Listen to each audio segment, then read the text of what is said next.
नमस्कार। पीछे मैंने कुछ जगह पर ये बातें सुनी कुछ ज्योतिषियों के मुख से कि यदि दही को प्राइवेट पार्ट पर लगाया जाए तो काफ़ी आकर्षण व्यक्ति के अंदर आ जाता है, जिससे व्यक्ति के जो अपोजिट सेक्स के लोग होते हैं, विपरीत लिंग के लोग होते हैं, वो उसकी ओर खिंचते हैं। इसमें खासकर जो स्त्रियां होती हैं वो आकर्षित होती हैं। इससे आपका शुक्र मजबूत हो जाएगा और आप एक परम आकर्षक व्यक्ति बन जाएंगे। ऐसा ऐसा पीछे आपने सुना होगा, मैंने भी सुना था, काफ़ी जगह आपने पॉडकास्ट में सुना होगा। लेकिन क्या ये बात सच है? शायद नहीं। देखिए, सच होती तो भूचाल आ चुका होता अब तक तो। क्योंकि सेक्स और आकर्षण किसी भी व्यक्ति की तपस्या खराब करने के लिए काफ़ी है। ऐसा तो हमारे जो पुराने ग्रंथ हैं वो भी बताते आए हैं।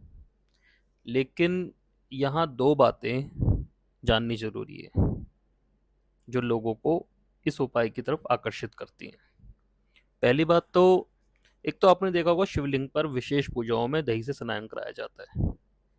और ये बात लोगों के विचार में, ये तर्क बहुत अच्छे से जच गया होगा कि शिवलिंग को दही से धोया जा रहा है तो कोई ना कोई तो रहस्य जरूर होगा। लेकिन शिवलिंग को तो शहद से, मिट्टी से, अनेक चीज़ों से धोया जाता है। तो ये लॉजिक तो थोड़ा समझ नहीं आता। तो यहाँ पर ये दही वाला जो तर्क है थोड़ा कमज़ोर पड़ जाता है। लेकिन जो दूसरी बात है कि ज्योतिष का एक ग्रंथ है लाल किताब, उसमें भी ये उपाय दिया गया है कि जातक को अपने प्राइवेट पार्ट को दही से धोना चाहिए। और यही बात ज्योतिष के क्षेत्र में, ज्योतिष के फील्ड में बहुत ज़्यादा पॉपुलर भी है, प्रचलित है। हालांकि ग्रंथ, लाल किताब का जो ग्रंथ है, वो कहीं भी इस बात को नहीं कह रहा कि इससे क्या होगा, मतलब दही लगाने से आपको क्या फ़ायदा होने वाला है। इसे लाल किताब ज्योतिष कहीं भी नहीं खोल रहा कि इससे क्या होने वाला है। और वैसे भी ज्योतिष का कोई भी ग्रंथ अपने भेद नहीं खोलता। और ये भेद अगर खुल जाते ना, तो प्रकृति से छेड़खानी की जाती। हालांकि जो एक स्टूडेंट होता है, सच्चा विद्यार्थी होता है, उसको ग्रंथ धीरे धीरे उसकी क्षमता के हिसाब से अपने रहस्य खोलता भी है। लेकिन आपने सोचा कि आप बाजार गए, किताब खरीद लाए, रट्टा लगा लिया और कुर्ता पजामा पहनकर बैठ गए और शुरू हो गए। लेकिन ऐसा हो नहीं सकता। कोई भी ग्रंथ अपने रहस्य ऐसे नहीं खोल सकता। ठीक है? तो हम दोबारा अपने विषय पर आ जाते हैं, दही पर। दही शायद हर देश में खाई जाने वाली फूड आइटम है। ठीक है ना? स्पेशली इंडिया में नहीं, पूरे देश में, पूरी दुनिया में। और ज्योतिष में दही को शुक्र ग्रह से जोड़कर देखा गया है। अब दही में ना एक विशेष बात है जो कि सच में बड़ी विशेष है।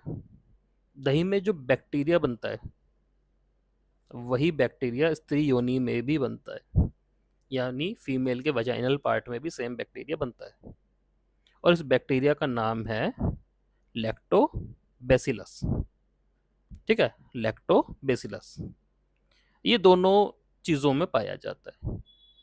शायद जो पुराने ज्योतिषकार हैं उनको ये बात समझ में रही होगी।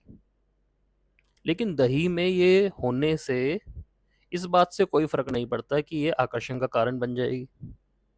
हालांकि लाल किताब क्या कहती है कि शुक्र जब सूर्य से मिलता है या शुक्र पंचम भाव में आता है तो जली हुई मिट्टी की तरह हो जाता है।